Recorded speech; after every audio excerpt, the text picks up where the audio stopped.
नमस्कार, आप देख रहे हैं न्यूज स्टेट और मैं हूं आपके साथ नगमा इरम। अमेरिका और इजराइल के ताबड़तोड़ हमलों के बीच एक ऐसी खबर आई जिसने पूरी दुनिया को हिलाकर रख दिया। ईरान के सबसे कद्दावर नेता और supreme leader Ayatollah Ali Khamenei की मौत हो गई है। इस खबर की पुष्टि सबसे पहले खुद इजरायली प्रधानमंत्री बेंजामिन नेतन्याहू ने की, फिर बाद में अमेरिकी राष्ट्रपति डोनाल्ड ट्रंप ने कहा कि इससे ईरानियों को अपने देश को वापस लेने का सबसे बड़ा मौका मिला है। ट्रंप ने सोशल मीडिया पर लिखा कि इतिहास के सबसे क्रूर लोगों में से एक खामेनी की मौत हो गई है और इसके बाद फिर ईरान ने भी आधिकारिक तौर पर उनकी मौत की खबर पर मुहर लगा दी। लेकिन ईरानी सरकारी टेलीविजन और सरकारी समाचार एजेंसी IRNA ने 86 साल के खामेनी की मौत का कारण नहीं बताया। मिडिल ईस्ट में स्थिति तनावपूर्ण बनी हुई है। मिडिल ईस्ट इस वक्त बारूद के ढेर पर बैठा है। खामेनी के मौत के बाद ईरान में 40 दिन के राष्ट्रीय शोक का ऐलान किया गया है। इसके साथ ही 7 दिनों की सार्वजनिक छुट्टी भी घोषित की गई है। सत्ता की कमान अब उनके बेटे मुस्तफा खामेनी के हाथों में सौंप दी गई है। आखिर कौन थे खामेनी जिन्होंने दशकों तक ईरान की सत्ता पर राज किया और कैसे वो ईरान के आम लोगों के बीच इतने लोकप्रिय और ताकतवर बन गए? आइए समझते हैं उनकी जिंदगी का पूरा सफर। अयातुल्लाह अली खामेनी का जन्म 19 अप्रैल 1939 को ईरान के मशहद में हुआ था। उनके पिता एक साधारण मौलवी थे। अयातुल्लाह अली खामेनी ने बहुत ही कम उम्र में मजहबी इल्म लेना शुरू कर दिया था। वह सिर्फ 11 साल की उम्र में मौलवी बन गए थे। अली खामेनी आगे की पढ़ाई के लिए 1950 के दशक में कुम चले गए थे। उन्होंने कुम से एडवांस इस्लामिक स्टडीज पूरी की थी। अली खामेनी इस्लामिक क्रांति के जनक अयातुल्लाह रूहुल्लाह खुमैनी से बहुत प्रभावित थे। वह खुमैनी के सबसे भरोसेमंद शागिर्द में से एक बन गए थे। वह ईरान के शाह मोहम्मद रजा पहलवी के खिलाफ प्रदर्शन में बढ़ चढ़कर शामिल होते थे। इसकी वजह से खामेनी को 1960 के दशक में कई बार जेल भी जाना पड़ा था।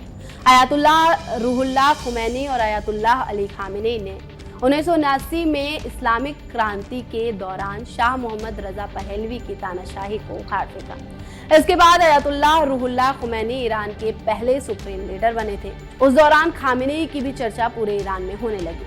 अयातुल्लाह अली खामेनी 1979 में रिवोल्यूशनरी काउंसिल के सदस्य बने। अयातुल्लाह अली खामेनी पर 1981 में बम से हमला हुआ था जिसमें उनकी जान तो बच गई थी, लेकिन उनका दाहिना हाथ हमेशा के लिए पैरालाइज हो गया था। ईरान और इराक युद्ध के दौरान अयातुल्लाह अली खामेनी ईरान के तीसरे राष्ट्रपति बने थे। वह इस पद पर लगभग 8 सालों तक रहे थे। राष्ट्रपति बनने से पहले खामेनी ने ईरान के उप रक्षा मंत्री का भी पद संभाला था। इस दौरान उन्होंने इस्लामिक रिवोल्यूशनरी गार्ड कोर यानी IRGC बनाई थी। साल 1989 में अयातुल्लाह रूहुल्लाह खुमैनी के मौत के बाद अयातुल्लाह अली खामेनी को सुप्रीम लीडर बना दिया गया। खामेनी के सुप्रीम लीडर बनने के बाद सरकार, सेना और न्यायपालिका की अंतिम सर्वोच्च शक्ति उन्हें प्राप्त हुई थी। खामेनी ने ही ईरान में पैरामिलिट्री सिस्टम बनाया था। यह सिस्टम ईरान की सीमाओं के बाहर और अंदर सुरक्षा करता है। अयातुल्लाह अली खामेनी एक कट्टरपंथी नेता थे। खामेनी हमेशा अमेरिका की नजरों में खटकते थे। खामेनी ने पश्चिम देशों और अमेरिका से कभी अच्छे संबंध नहीं रखे। इसके मुख्य वजह इजराइल भी था। अयातुल्लाह अली खामेनी के सुप्रीम लीडर बनने के बाद ईरान ने अपना परमाणु कार्यक्रम तेजी से आगे बढ़ाया। इसके चलते वह अमेरिका और इजराइल के जाने दुश्मन भी बन गए थे। हालांकि ईरान का कहना है कि उसका परमाणु कार्यक्रम सिर्फ नागरिक उपयोग के लिए है। खामेनी भी हर बार कहते थे कि यह परमाणु शक्ति का इस्तेमाल हथियार बनाने के लिए नहीं कर रहे हैं। अयातुल्लाह अली खामेनी का जाना न केवल ईरान बल्कि पूरे मिडिल ईस्ट की राजनीति के लिए एक बड़े युग का अंत माना जा रहा है। एक साधारण मौलवी से लेकर ईरान के सबसे शक्तिशाली सुप्रीम लीडर बनने तक का उनका सफर संघर्ष, क्रांति और विवादों से भरा रहा।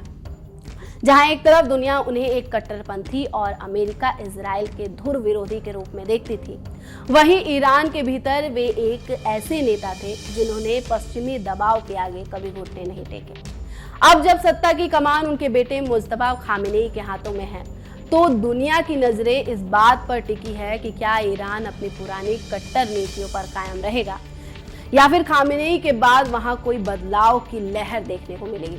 ट्रंप और नेतन्याहू के बयानों ने साफ कर दिया है कि आने वाले दिन मिडिल ईस्ट के लिए बेहद चुनौतीपूर्ण होने वाला है। फिलहाल इस वीडियो में मेरे साथ इतना ही। बाकी देश और दुनिया की तमाम खबरों से अपडेट रहने के लिए न्यूज स्टेट को सब्सक्राइब कर लें और वीडियो पसंद आई हो तो वीडियो को लाइक कर दें। आपके मोबाइल पर तुरंत आएगी ब्रेकिंग न्यूज। स्क्रीन पर सबसे पहले दिखेगी बड़ी खबर, देश दुनिया की हर खबर एक जगह। अब आपके मोबाइल पर तुरंत फटाफट इंस्टॉल कीजिए न्यूज नेशन ऐप और रखिए खुद को अपडेट।